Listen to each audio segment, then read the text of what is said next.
El conjunt femení d'handbol d'Alzira ha perdut contra l'Elda per 21-28 en la segona fase de la Lliga. En este encontre, les alzirenyes han estat dirigides per Vicent Cucarella, president del club, després que Iñaki Aguilar, al·legant problemes personals, decidirà presentar la seva dimissió.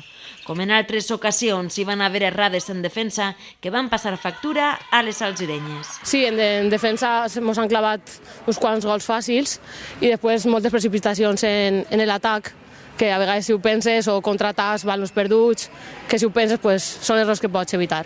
No, ser gol és que no n'hi ha hagut prou penaltis a favor nostre, que gràcies per una volta s'han clavat prou i res, no. Sí que podien haver clavat més gols des de fora, palos també n'hi ha hagut. 7 gols de diferència fan que les alzirenyes anoten una nova derrota. Les xiques del Ribera Alta Alzira ja van perdre en el partit d'anada contra l'Elda. La veritat és que allí crec que també n'hi hagueren moltes faltes. Jo, per exemple, no vaig estar, Eva, Furi. Entonces, jo per lo menos no coneixia aquest equip, però sí que han rodat el baló, són ràpides, algun llançament de fora de la central i també algunes jugades que el pivot sí que li dona importància. L'Alzira es desplaçarà a Elx per jugar el proper encontre.